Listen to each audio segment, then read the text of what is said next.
आदमी का शोषण करना आसान हो जाता है, उसको अपने समाज के खिलाफ भी लड़ाना आसान हो जाता है। इसलिए इस प्रकार के जो कार्यक्रम चल रहे हैं जागरूकता के, उससे हमारे लोगों को अपने इतिहास की सही जानकारी होगी। क्योंकि सारे विद्वानों ने कहा है कि जो अपना इतिहास नहीं जानता वो अपने भविष्य का निर्माण नहीं कर सकता है। अगर अपने भविष्य का सही निर्माण करना है तो अपने इतिहास की सही जानकारी होना जरूरी है। अब सही इतिहास में मिक्सचर कर दिया जाता है, जैसे 1 लीटर दवा या 1 बोतल दवा जीवन रक्षक हो, जो बचाने वाली हो आपके जीवन को, और 1 बूंद उसमें पॉइजन डाल दो, अब वो दवा किसी काम की नहीं रही, अब वो दवा अपने उद्देश्य को पूरा नहीं कर पाएगी। इसी तरह से सारे विचार कल्याणकारी हैं। महामानव गौतम बुद्ध के हैं, सिंधु घाटी सभ्यता के हैं, स्वर्ण संस्कृति के हैं, कबीरदास रविदास के हैं, बाबा साहब डॉक्टर अम्बेडकर, ज्योतिराव फुले साहू जी महाराज के हैं, रामस्वरूप वर्मा जी के हैं। लेकिन उसी में थोड़ा सा जहरीला विचार अंधविश्वासी मिला दिया गया तो सारे के सारा विचार अपने काम लायक नहीं रह गया। इसलिए हमें साहित्य खरीदते समय और विचार सुनते समय ये जरूर तय कर लेना चाहिए कि ये सही आदमी है या सही विचार है या सही साहित्य है या नहीं। क्योंकि किताबों में भी शब्दों को का हेर फेर है, वाक्यों का हेर फेर है, जिससे हमारे लोग उन किताबों को पढ़ के भी गुमराह हो जाते हैं। इसलिए सही साहित्य पढ़ने के लिए अभी तक जो मैं समझ पाया हूँ, या तो अर्जक प्रकाशन का किताब आपको पढ़ना चाहिए, या तो जो मूलबान शेफ है D.K. खापर्डे मेमोरियल की किताब पढ़ते हैं तो ही आपको सही जानकारी मिल पाएगी। या जो हमारे महापुरुष हैं, चाहे वो महामना रामस्वरूप वर्मा हो या बाबा साहब डॉक्टर अम्बेडकर, उनकी लिखी हुई किताब आपको पढ़ना चाहिए। लेकिन अनुवादक और प्रकाशक को ध्यान में रख लेना चाहिए, नहीं तो अनुवादक और प्रकाशक अपना कमाल उसमें कर जाता है, आपकी दिशा को गलत कर देता है और फिर हम उस रास्ते पे चले जाते हैं। पता चलता आगे हम महामना रामस्वरूप वर्मा को मानते हैं, बाबा साहब डॉक्टर अम्बेडकर को मानते हैं, हम संविधान को मानते हैं, लेकिन ऐसा आचरण कर देते हैं जो हमारे विरोध में हो जाता है अज्ञानता के कारण। इसलिए सही कैडर होना बहुत जरूरी है। डॉक्टर CP सिंह को आप बार बार बुलाएंगे और डॉक्टर CP सिंह के पास एक ऐसे प्रशिक्षित लोगों की टीम है, वो हर विषय पे आप लोगों को जानकार बनाएंगे। बाकी अर्जक साहित्य मंगाएंगे, D.K. खापर्डे मेमोरियल यानी बाउंसेप का साहित्य मंगाएंगे तो आपको ढेर सारा मार्गदर्शन हो जाएगा। तो साथियों, बहुत ही अच्छा लगता है अपने लोगों के बीच में आगे। तो इतिहास जानना बहुत जरूरी है। इतिहास विरासत होती है, विरासत से शक्ति का निर्माण होता है, शक्ति से व्यक्ति शासक बनता है।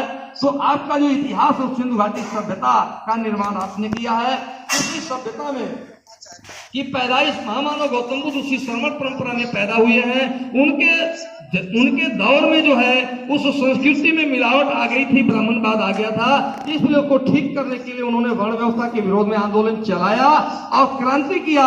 और बीच में 300-400 साल जो राज चला श्रमण संस्कृति का, उसमें आपकी सीमा भी बढ़ी। यानी आप देखेंगे पाकिस्तान ही नहीं, नेपाल, बांग्लादेश और अफगानिस्तान तक आपकी सीमा थी जब आपके पुरखों का राज था। आपके विचारधारा समाज और राज व्यवस्था पे स्थापित थी। तो आपको अपना इतिहास जानना चाहिए और जो आपका समाज नेतृत्व करता था उस नेतृत्व की जिम्मेदारी आपको उठानी चाहिए, ताकि आप नेतृत्व करें और आपके बाकी भाई जो है वो आपके अनुसरण करेंगे। तो निश्चित रूप से आपके महापुरुषों का जो उद्देश्य है, जो भारतीय संविधान का उद्देश्य है, वो पूरा हो पाएगा।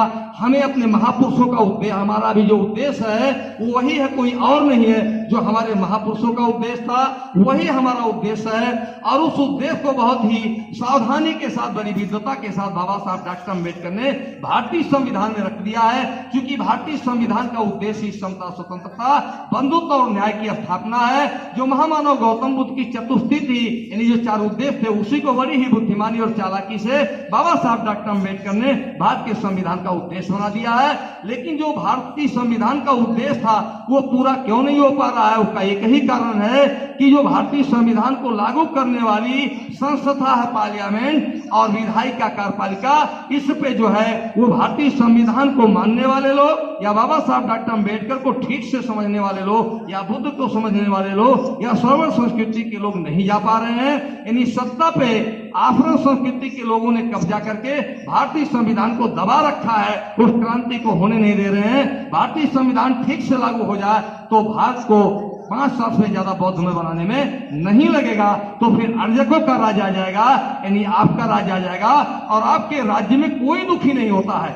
आप देखिए राजा बलि के राज्य में जब प्राकृतिक आपदा आती थी तो अपने खजाने से उनको इतनी संपत्ति दी जाती थी कि जब तक वो आत्मनिर्भर ना बन जाए तब तक वापस नहीं ली जाती। तो आपका जो इतिहास है वो बहुत ही गौरवशाली है, बहुत ही गौरवशाली है, बहुत ही कल्याणकारी है, बहुत ही करुण है।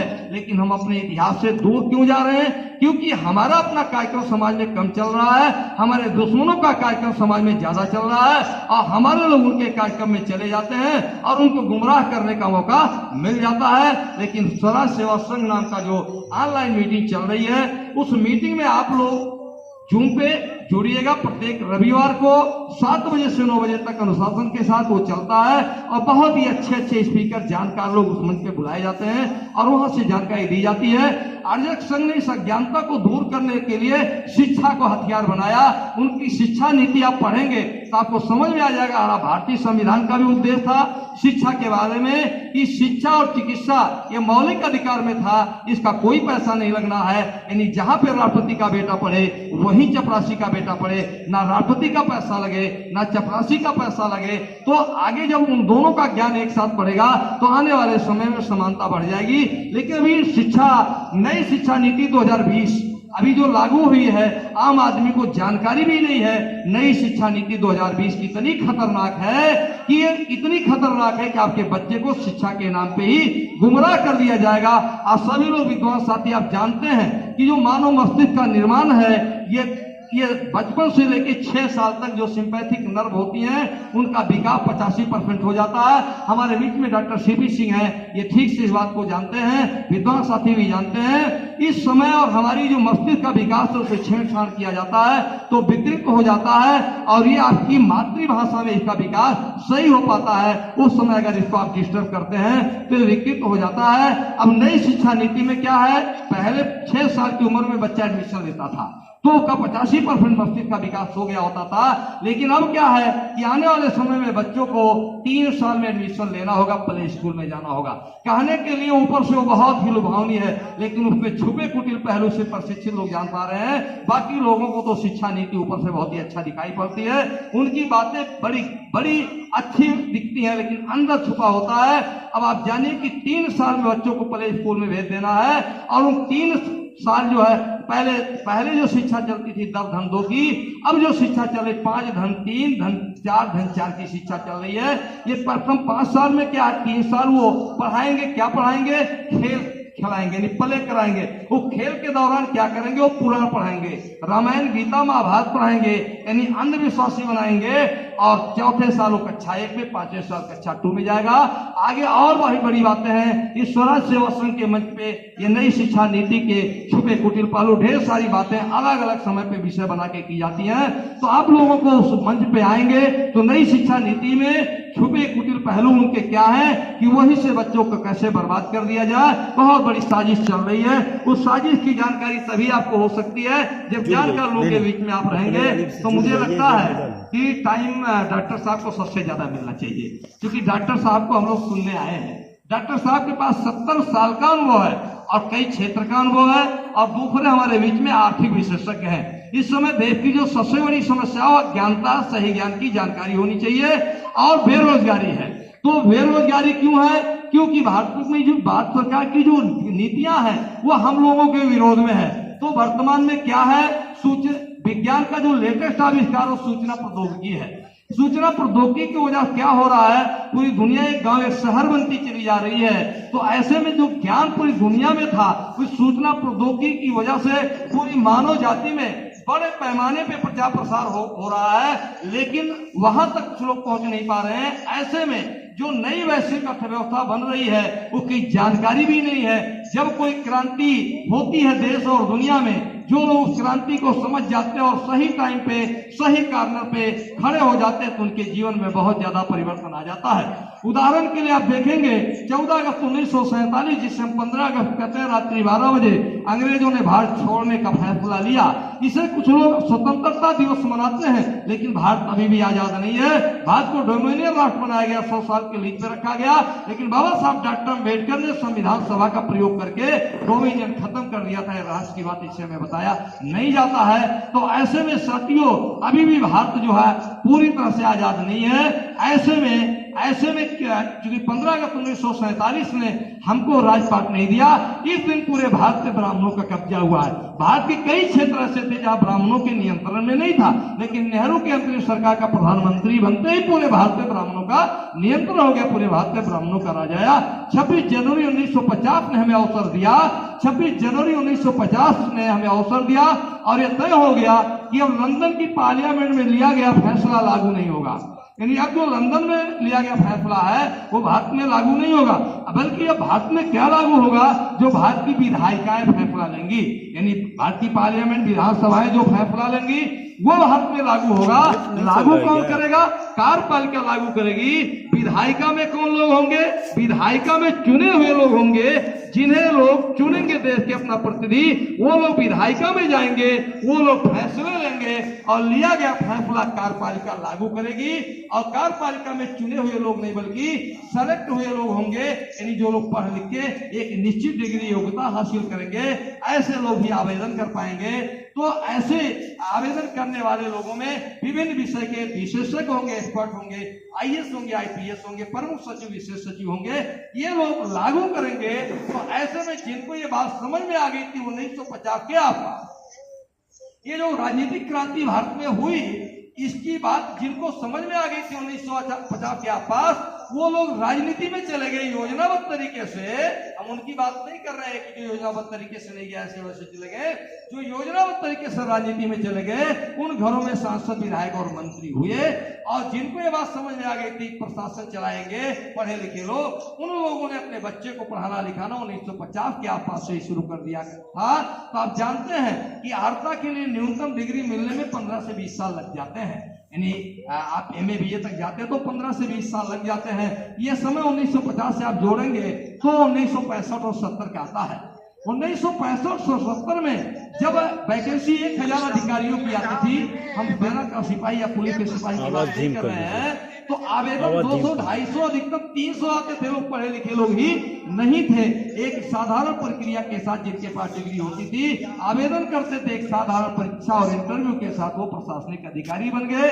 और किसी भी परिवार को एक बार जब राजनीतिक लाभ मिल गया, प्रशासन का लाभ मिल गया, तो उसकी दिशा ठीक हो गई, तो दशा इतनी मजबूत हो गई, ताकत बढ़ गई। तो ऐसे में आप देखेंगे साथियों, उस समय हमारे लोगों को कांग्रेस के द्वारा, ब्राह्मणों के द्वारा क्या कहा जाता था? यादव को कहा जाता था आप पढ़ लिख के क्या कर रहे, आप तो लंबरदार है, आप पिछड़ा। कुर्मी को भी कहा जाता आप तो खेतिहर लोग हैं, आप तो लंबरदार है, आपको राजनीति से कोई मतलब नहीं होना चाहिए, यानी गुमराह करते थे। लेकिन जो लोग बाबा साहब डॉक्टर अम्बेडकर, रामस्वरूप वर्मा, जगदेव कुशवाहा, ललई यादव, यानी उन हजारों जागरूक लोगों के संपर्क में थे, जो उस समय जानकार लोग थे, उनकी वजह से वो परिवार पढ़ा और लिखा और उस परिवार में क्रांति हुई। कुछ लोग संजोग से भी पढ़े लिखे, तो कई तरह से उस समय जो लोग गए वही लोग लाभान्वित हुए।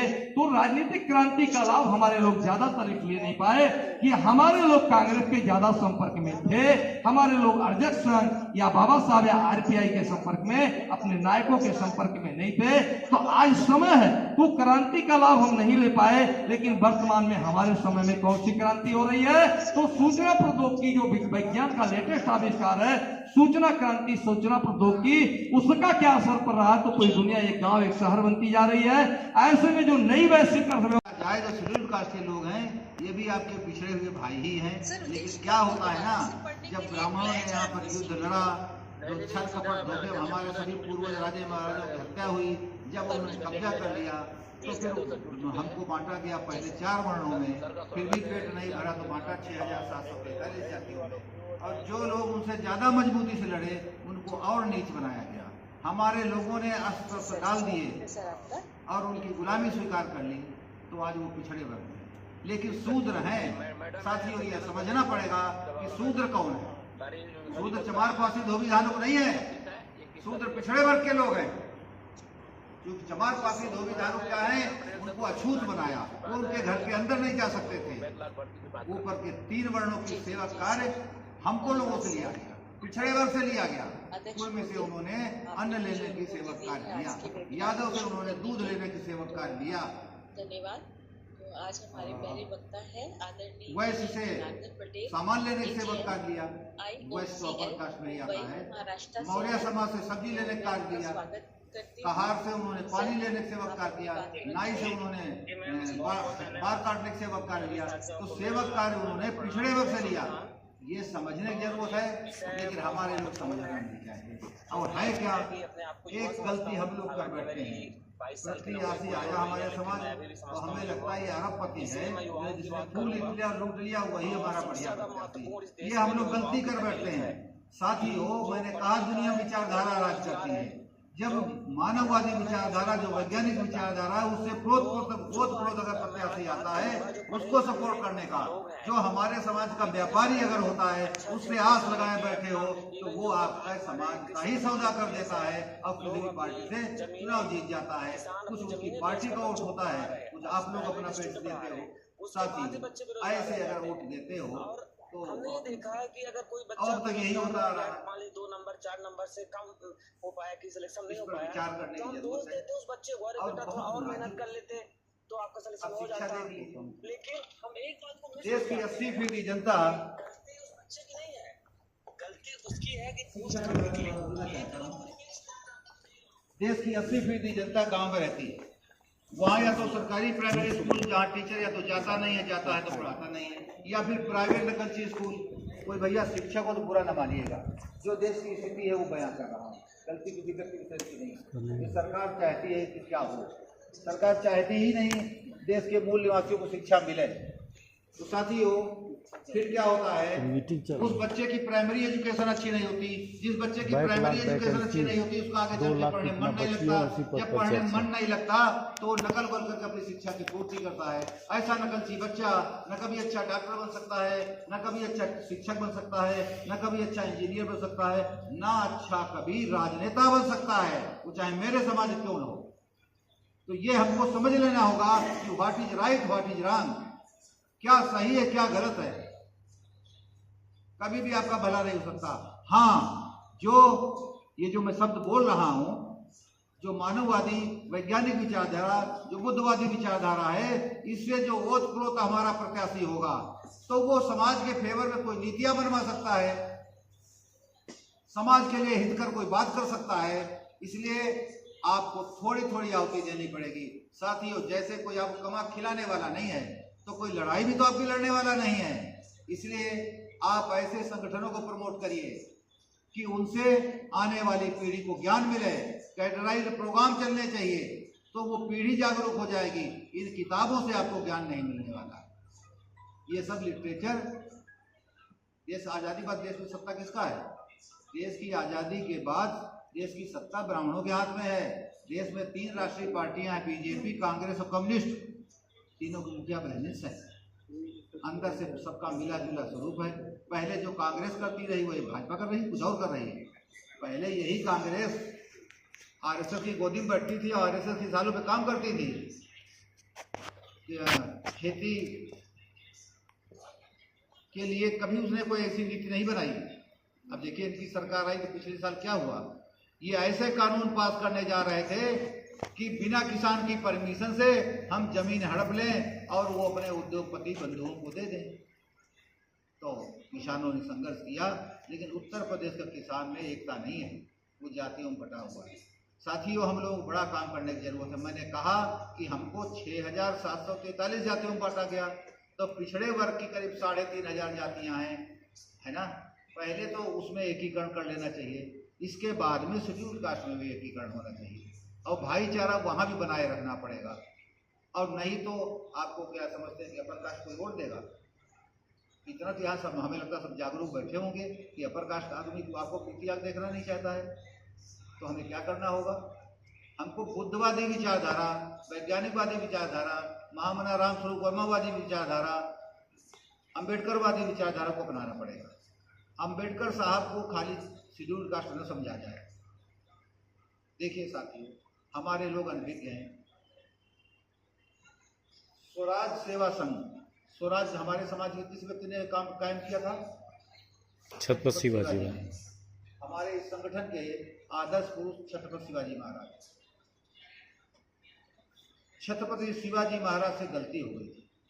उन्होंने अपनी सत्ता में एक पद पेशवा को दिया। पेशवा माने ब्राह्मण, और बड़ा पद दिया। उसको उस समय शायद प्रधानमंत्री कहते थे। उसने इतना जातिवाद चलाया और पूरी सत्ता लूट ली। उसके बाद छत्रपति शिवाजी महाराज को जहर देके मार दिया।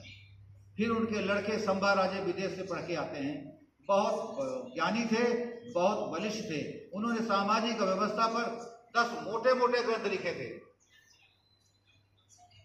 राजा बनने के 6 महीने बाद ही, देखो ये समय कम ज्यादा हो सकता है, 6 हो 10 महीना हो सकता है, संभा राजे की बड़ी दर्दनाक हत्या की, तड़पा तड़पा के मारा। कैसे मारा? पहले उनके नाखून निकाले, ठोक ठोक करके, वो क्या होता है छेनी वेनी हथौड़ी से नाखून उखाड़े। उसके बाद पूरे शरीर की स्किन नचवाई, हमें लगता है चिमटी से नोची गई होगी, यानी तड़पा तड़पा के मारा। फिर उनकी जीभ काट ली, उसके बाद उनकी आंखें निकाल ली, उसके बाद 4 टुकड़ों में काट फेंक दिया कोरेगांव नदी किनारे महाराष्ट्र में, और ये ऐलान किया कोई माई के लाल के टुकड़ों को जलाएगा तो उसको तुरंत मार दिया जाएगा। 4 दिन कुत्ते बिल्ली चीलर खाते रहे, किसी की हिम्मत नहीं पड़ी। फिर महार समाज के 2 बेटे आते हैं। महार समाज जानते हैं आप लोग क्या होता है? नहीं जानते? ये जानकारी होनी चाहिए। आधा अधूरा इतिहास पढ़ोगे तो आप कभी दिशा समाज को नहीं दे सकते, न देश को दे सकते। साथियों, महार समाज वो था जो अंबेडकर साहब समाज था। अंबेडकर साहब का समाज अपने पूर्वजों में उनकी गिनती करता था और उनको आदर्श की निगाहों से, सम्मान की निगाहों से देखता था। तो छत्रपति साहू जी की संभा राजे जब हत्या होती है, अब देखिए ना क्या हालत हुई हमारे समाज की। फिर 2 लड़के आते हैं महार समाज के, शाम के झुटमुटे में, यानी 7 बजे के आसपास, जो हड्डी गुड्डी कुत्ता बिल्ली से खाई बची थी उसको इकट्ठा करते हैं और एक कपड़े में गांठ लगाकर आग लगा देते हैं। 7, सवा 7 कुछ ऐसे रहा होगा। रात 11 बजे दोनों बच्चों की हत्या हो जाती है। तब से लगातार ब्राह्मणवाद कायम है देश में। किनको आप गौरव मानते हो? किसने यहां भला कर दिया समाज का? इसलिए साथियों, कर वहीं अबला अपनी छोड़ी पर आई आस। देश में आपकी आबादी 24% है। इतनी आबादी देश में किसी समाज की नहीं है। हम उस हाथी के समान हैं जो गर्दन मोड़ के अपनी ताकत का एहसास नहीं करा पाते। तो साथियों, उठो, जागो, संघर्ष करो। कोई तरीका और नहीं है। ये बैठकें बंद कमरों में होनी चाहिए। जैसे देश का सबसे बड़ा संगठन किसका है? 3% आबादी है, देश सबसे बड़ा संगठन उनका है, लेकिन वो लोग काम करते हैं। 100 साल में ब्राह्मणों ने देश पे कब्जा कर लिया। हमारे लोगों ने क्या किया? अखिल भारतीय कुर्मी क्षत्रिय महासभा की सभा थी, वो साली 10 भागों में बट गई। यही हुआ, उसकी कोई वायस नहीं है। कहना नहीं चाहिए। एक संगठन है जो आरएसएस के इशारे चल रहा है, अखिल भारतीय कुर्मी क्षत्रिय महासभा का। हमें तो शर्म आती है। इतिहास पढ़ो, इतिहास विरासत होती है, विरासत से प्रेरणा मिलती है, प्रेरणा से शक्ति का निर्माण होता है, शक्ति से व्यक्ति शासक बनता है। आरएसएस का आदमी, रिटायर्ड आईएएस, संगठन का अध्यक्ष, वो हमको समाज क्या देगा? हमारा समाज क्या दिया ब्राह्मणों ने? शूद्र तो बनाया। हमारे सभी राजे महाराजाओं को छल कपट धोखे में हत्या हुई है। हमारे सभी राजे महाराजाओं की हत्या खुशी में त्योहार मनाए जाते हैं। साथियों, मैं हरदोई जनपद में रहने वाला हूं। हम हिरण्याकश्यप के वंशज हैं। हिरण्याकश्यप का लड़का था प्रहलाद। एडमिशन के समय जब बच्चा 3 साल था तो ब्राह्मण लोग आते हैं, कहते हैं हमारा बहुत अच्छा स्कूल है, ये है वो है, लिवा ले गए, उसका एडमिशन किया। पहले ही दिन से बच्चे को दारू पिलाने लगे और मांस मजरा खिलाने लगे। साल भर के बाद जब समर वेकेशन बच्चा आता है तब तक वो बेकार हो चुका था। वो अपने बाप को, माँ बहन मारपीट करने लगा। तो साथियों, तब समझ सकते हैं बच्चे क्या हाल हुआ। जब बच्चा घर गया तो अपने पिता का कहना नहीं मानता था, है ना, बड़ी हालत खराब थी। तो उस बच्चे को राजा ने घर से निकाल दिया और 2 ब्राह्मणों बच्चों के साथ गांव के बाहर रहने लगा। ये वास्तविक इतिहास है। और तब तक राजा की बहन बड़ी हो गई थी, उसकी शादी का उम्र आ गया था, तो वो उसकी जो बुआ थी होलिका, वो शाम के झुटपुटे में 8-9 बजे खाना दे आती थी गांव के बाहर। अब जब शादी तय होती थी पहले, अब आज तो हम लोग शहर में रहते हैं, पहले उबटन लगता था 10-15 दिन पहले। तो ये हुआ कल से उबटन लगेगा तो मैं नहीं आऊँगी, उसने बोला होगा उसकी बुआ ने। तो क्या हुआ, सोची कि बेटा भाई उसको भतीजा हुआ हो तो कि भतीजे के लिए कुछ और स्पेशल कुछ पकवान बना दिए जाएं। तो ऐसा करके वो बेटी जो है, देर हो गई ले जाने में 1 घंटा। तो वो जो ब्राह्मण लड़के थे दोनों, वो घात लगाए बैठे थे, और वो जो उसको छोड़ करके रास्ते में आके घात लगा के बैठ गए। उन्होंने रास्ते में उसको रोका, उस बेटी के साथ, होलिका नाम की बेटी के नाम विचार किया ब्राह्मणों ने, सबूत बाकी न बचल, जिंदा जला के मार दिया। अब बेटी रात में घर नहीं पहुंची, तो उसकी जो क्या हुई भाभी, राजा की पत्नी, वो बड़ी बेचैन थी। वो राजा को नहीं बताती थी, खाना चोरी से भिजवाती थी। अब उनकी रात भर नींद नहीं पड़ी। सवेरे जब बेटी नहीं पहुंची तो उन्होंने बताया, तो फिर तहकीकात हुई, ढूंढा हुआ, सब हुआ, पता चला। फिर उनको उस समय के अनुसार जो सजा दी गई हो, घोड़े पर बैठाया गया, तलवार से यहाँ पर तिलक लगा दिया गया। तो उसको कहते थे अवीर, यानी कायर हैं ये लोग, तो निशान सदा के लिए बना रहे आजीवन। तो अब देखिए क्या होता, हमारे लोग अबीर लगाते हैं, लाल पीला नीला। अरे भैया वो मेरे दुश्मन है, वो मेरे दुश्मनों का त्योहार है, हमें होली नहीं मनानी चाहिए। उसके बाद कुछ महीने बाद राजा की हत्या करके पूरे प्रदेश में कब्जा कर लिया। इसकी खुशी वो लोग होली मनाते हैं, उनका ये खुशी का त्योहार है, हमारी ये गमी का त्योहार है। तो साथियों, जब ही जगो तभी सकेगा। मैंने फिलहाल 20 साल से होली नहीं मनाई है, और जहां जहां मैं जाता हूँ बातों को बताता भी हूँ। तो क्या हमको होली मनानी चाहिए? बताइए नहीं। देखिए लोग कहते हैं कोई बात समझाओ, धीरे धीरे होगा, और धीरे धीरे उम्र पूरी निकल जाती है। धीरे धीरे नहीं होता है, हम लोग पागल लोग नहीं हैं।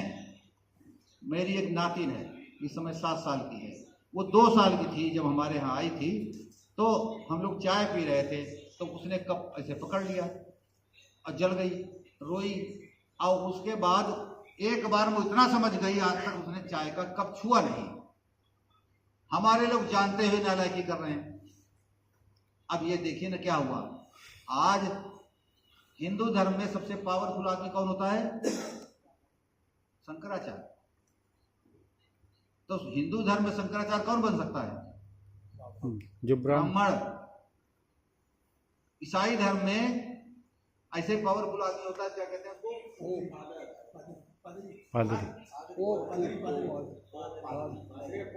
वो ईसाई धर्म में होता है। अरे कह रहा हूँ, वही पोप होता है, ईसाई धर्म में होता है। ईसाई धर्म में पोप होता है, इस्लाम धर्म में पैगंबर होता है। मौलवी जो होता है अच्छा चलिए, हमारा कहने का मतलब ये है कि जैसे हिंदू धर्म में ब्राह्मण होता है, और ईसाई धर्म में पोप होता है, इस्लाम धर्म में जो होता हो, जो हज करके आने में काजी बोलते हैं, जो हज करके आने। हम ये बात करें, वो सब अपनी अपनी जात के होते हैं। हम कहना क्या चाहते हैं वो बता रहे हैं। लेकिन हिंदू धर्म में कोई भी व्यक्ति बुद्ध बन सकता है। सॉरी, बुद्ध की व्यवस्था में हिंदू धर्म हो ही गया उनका, शंकराचार्य लोगों का, वो ब्राह्मण ही बनेगा। लेकिन बुद्ध की व्यवस्था में कोई भी व्यक्ति बुद्ध बन सकता है, बशर्ते वो अपने को अपडेट करे, अपने को परिष्कृत करे। जो पंचशील का पालन करेगा, जो 4 आर्य सत्य हैं उनको पालन करेगा, जो अष्टांगिक मार्ग का पालन करेगा, जो 10 पारमिताओं का अध्ययन करेगा, पहले अध्ययन करेगा, फिर मानेगा, फिर पालन करेगा, बुद्ध बन जाएगा। और बुद्ध की दिशा में अगर आप काम करते हो, उनके विचारों को आत्मसात करते हो, तो पहली बात, उस घर में कोई बीमारी नहीं आएगी। क्यों? बुद्धिज्म बेस्ड ऑन मेंटल और होम्योपैथी बेस्ड ऑन मेंटल। दुनिया की जितनी बीमारियां हैं, हर बीमारी का रूट काज मानसिक होता है, और मानसिक स्तर पर संसार में होम्योपैथी के अलावा दूसरी कोई विधा नहीं होती। तो होम्योपैथी के आविष्कारकों ने बुद्ध से प्रेरणा लेकर होम्योपैथी का निर्माण किया। तो बुद्धिज्म बेस्ड ऑन मेंटल बहुत बड़ी ताकत है।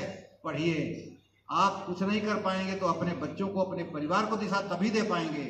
और देश को अपने समाज को दिशा दे पाएंगे और देश को दिशा दे पाएंगे। लेकिन हिंदू धर्म बेसिकली कोई धर्म ही नहीं है। ऐसा धर्म नहीं होता जहां पर पहले 4 वर्णों में बांटा जाए, फिर भी पेट न भरे तो 6743 जातियों में बांट दिया जाए। अब इनके देवी देवता त्रिशूल, भाला, बल्लम 4 हाथ लगा देते हैं। ये सब हमको खा जाने को तैयार हैं। इनकी लड़ाई और किसी से नहीं थी, देश के मूल निवासियों के साथ लड़ाई थी। ये हिंदू धर्म आपका धर्म नहीं है। और फिर कभी कहिएगा तो फिर चलाऊंगा, ये समझने की जरूरत है। तब तक आप पढ़िए तो बुद्ध की व्यवस्था में समानता है, भाईचारा है, न्याय है, बंधुता है।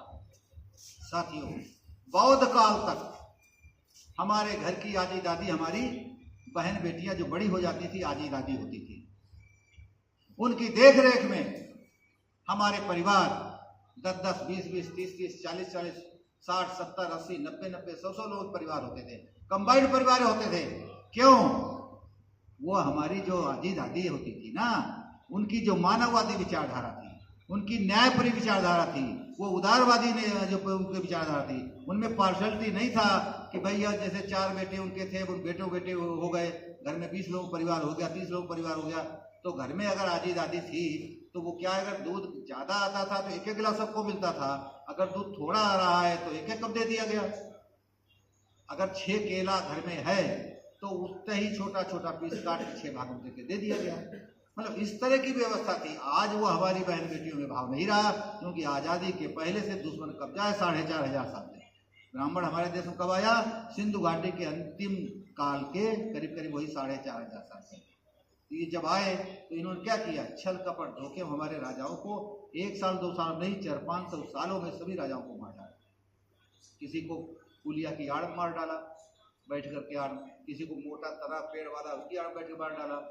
और बहुत सारे, अगर बात को अन्यथा कर ले, माफ कर दे हमको तो एक शब्द और कह दें, बहुत सारे राजाओं को अपनी वो बहन बेटी भेज दिया और उस तरह से पीठ चूड़ा की।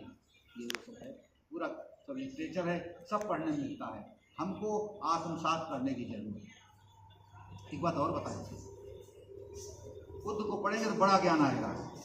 अगर हमारी सोच निगेटिव है तो हम बीमार होंगे ही होंगे, हमें मरने को रोक नहीं सकता। तो इसलिए सोच को पॉजिटिव बनाओ। वैज्ञानिक विचारधारा जो बुद्ध की विचारधारा, उसको अपनाओ। आज से सत्ता बदल जाएगी, बस करना यह है कि बड़े भाई जिम्मेदारी निभानी है आपको। क्या बुराई है? इसके पहले शासक कौन थे? छत्रपति शिवाजी शासक नहीं रहे, छत्रपति साहू जी महाराज शासक नहीं रहे। छत्रपति साहू जी के साढ़ू सयाजीराव गायकवाड़, जिनको बड़ौदा नरेश कहते हैं, अरे इन्हीं लोगों ने थे। छत्रपति साहू जी और सयाजीराव गायकवाड़ ने तो पैसा रुपए देकर अम्बेडकर साहब को संसार का 6वां विद्वान बनाया।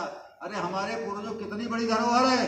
अगर आप नहीं कहोगे तो ये शेड्यूल कास्ट का व्यक्ति, देखो मैं किसी का बुरा नहीं मान रहा हूँ, लेकिन हमारी बात को समझिए, मैं क्या कह रहा हूँ, बुराई नहीं कर रहा हूँ। ये हम लोगों को बताना चाहिए मीटिंगों में ना कि हमारे पूर्वजों की योगदान है। किसी ब्राह्मण थोड़े पढ़ा दिया था हमको। और ब्राह्मण क्या कहता है? सयाजीराव गायकवाड़ को ब्राह्मण कहने लगे। अभी एक दिन कहाँ से लौटा? मैं इलाहाबाद से लौटा। अरे मेरे झगड़ गया वकील था, कहता वो तो ब्राह्मण थे, ब्राह्मण ने उनको पढ़ाया लिखा। ये हालत देखिए, बड़े बड़े महापुरुषों ने कहा है, आप लोग सुन लीजिए। अगर किसी एक झूठ बात को 100 बार झूठ बोल दिया जाए तो सत्य साबित हो जाता है। सब कुछ गलत निकल गया। राजा जयचंद के हम लोग वंशज हैं। अरे बहुत ही अच्छे बुद्धवादी राजा थे, एकदम बहुत महान राजा थे। उनको मार के उनको गद्दार बोला जा रहा है। अब सही कैसे बनेगा? तो सही तब बनेंगे जब ये संगठन मजबूती से काम करेंगे। एक बात और कहना चाहता हूं, हम अपना जाति प्रेम बंद कमरों में प्रदर्शित करें। हमारी बात को थोड़ा अगर हजम कर सकते हो सुनिए। देखिए, बिना समाज की एकता की बात नहीं बन सकती। लेकिन जैसे हमको चमारवाद अच्छा नहीं लगा, हमको यादववाद अच्छा नहीं लगा, हमें ब्राह्मणवाद अच्छा नहीं लगता, हमें ठाकुरवाद अच्छा नहीं लगता, तो किसी को ये कुर्मीवाद और पटेलवाद अच्छा नहीं लगता। इसको इंटरनली चलाने लगे। यहाँ पर कुछ दूसरे समाज का तो व्यक्ति नहीं है। हाँ, तो ऐसे बैठो, बात करो। ये मेरा अनुरोध है। रोड पर सब नहीं करना चाहिए। हमको भाईचारा बनाने की जरूरत है। जैसे हमको बांटा गया 6,743 जातियों में, तो मैं तो कह रहा हूँ शुरुआत तो करो, पास बैठना तो चालू करो, मीटिंगों में बुलाना चालू करो। ताकत कैसे बनेगी? कैसे आपके एमपी एमएलए बनेंगे? लोकतंत्र में सब कुछ चुनाव से होता है। अब चुनाव का समीकरण बनाओगे, जब भाईचारा बनाओगे तो ये सब काम करने के लिए। तो मैंने अभी बोला शिक्षा की बात, बहुत दयनीय स्थिति है। देहात में कोई अच्छे स्कूल ही नहीं है, तो क्या ऐसे छोड़ दिया जाए? जब आपके पास संगठन होगा तो क्या होगा? हम लोग क्या चाहते हैं? शिक्षा समान हो, अनिवार्य हो और मुफ्त हो। प्राइवेट सभी स्कूल प्रतिबंधित करेंगे। कौन करेगा? कोई आपका बेटा जब आगे बढ़ेगा तब ना बात बनेगी। बहुत टाइम लगेगा। और कम से कम अगर हम लोगों को अब कोई टीचर है पर उसे मानेगा नहीं, पढ़ाई लिखाई माहौल नहीं बदल पाएगा। तो राजनीति से बहुत कुछ हो सकता है। मेरा उद्देश्य एमपी एमएलए बनने का नहीं है, क्योंकि जिस समाज का भारत की समाज व्यवस्था कब्जा होता है, उसी समाज का राज व्यवस्था कब्जा होता है। पहले समाज को इकट्ठा करो, बिना इसके कोई रास्ता और है नहीं। इसमें एससी बीसी और माइनॉरिटी को साथ लेना पड़ेगा। अगर मुसलमानों से कोई घृणा करते हो तो पूरा इतिहास भरा पड़ा है। हमारा सब कुछ बिगाड़ा है ब्राह्मणों ने। ये लोग आए थे तो अपनी बहन बेटियां लेके नहीं आए थे, तो उन्होंने कन्यादान की प्रथा चलाई। अपनी पत्नियां भी नहीं लाए थे, कन्यादान चला के हमारी ही आपकी बहन बेटी को यूज किया और उन्हीं को सती प्रथा लगाकर 4000 साल तक जिंदा जलने के लिए मजबूर किया। इस देश में 5000 साल का इतिहास है, जिसमें 4400 साल शिक्षा हमारे पूर्वजों को प्रतिबंधित रखी गई। तो हमारे पूर्वज जान ही नहीं पाए क्या लिखा है किताबों में, कि शिक्षा तो प्रतिबंध लगा दिया था पढ़ने का। तो साथियों, जब ही जगो तभी सवेरा। अब जैसे खेती है, हमारा पेशा तो खेती था, आज भी हमारा बहुसंख्यक समाज वही करता है। तो खेती में उपयोग होने वाला खाद पानी बिजली ट्रैक्टर लागत दर पे किसान को दिया जाए। देखिए, इसको मन में अंतर मन में डालिए। जो चीज आप पाना चाहते हैं उसको अंतर मन में डालेंगे तो वो अपने आप ही सत्य साबित हो जाती है। ये वैज्ञानिक सत्य है। ये अच्छी बातों को मन में डालें। देखिए क्या है, हमारे समाज में कलह बहुत तगड़ी है। घर घर कोई अछूता नहीं है।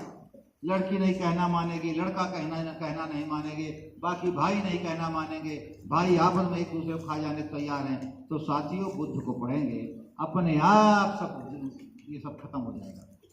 ब्राह्मण नहीं चाहता है कि आप स्वस्थ रह पाओ।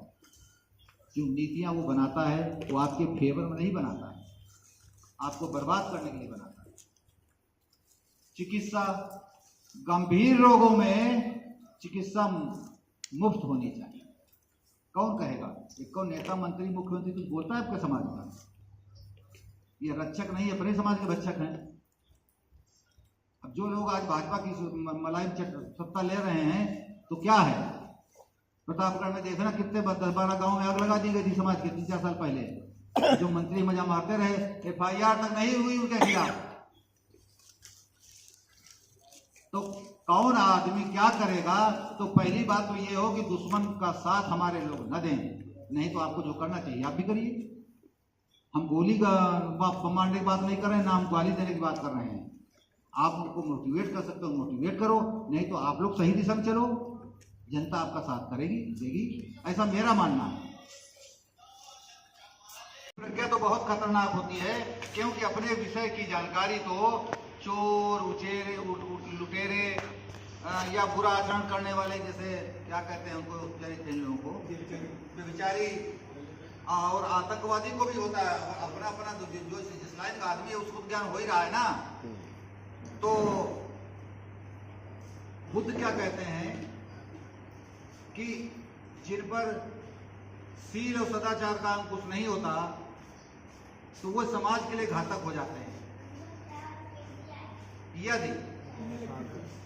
यदि इनके जीवन में प्रज्ञा के साथ साथ सील के बीज भी अंकुरित हो जाएं, प्रज्ञा के साथ साथ अगर सील आ जाए, 5 सील होते हैं बुद्ध के अनुसार, भी हम बताएंगे, बाकी लोगों को जानकारी भी होगी। तो यही लुटेरे दानी बन जाएंगे, यही आतंकवादी प्राणी मात के रक्षक बन जाएंगे। इसलिए शील युक्त प्रज्ञा वाला प्रत्येक व्यक्ति हर एक के लिए उपयोगी और उपकारक होता है। तथागत बुद्ध की शिक्षाएं किसी भी व्यक्ति विशेष के लिए न होकर, यानी संप्रदाय विशेष के लिए सिर्फ न होकर, सभी जनों के लिए समान रूप से लाभदायक हैं। गौतम बुद्ध की शिक्षाओं में दुख विमुक्ति का मार्ग समाहित है। बुद्ध की शिक्षाएं इतनी तर्कशील और विज्ञान सम्मत है जो बड़ी से बड़ी समस्याओं का समाधान करने में सफल है, सार्थक है। नाना प्रकार की भीषण समस्याओं से जूझते हुए इस संसार को आज बुद्ध की शिक्षाओं के उपचार की नितांत आवश्यकता है। यदि समय रहते हमने बुद्ध की कल्याणकारी और समस्या निवारक शिक्षाओं का अनुशीलन करना आरंभ नहीं किया तो संसार का सारा ताना बाना ही धराशायी हो जाएगा।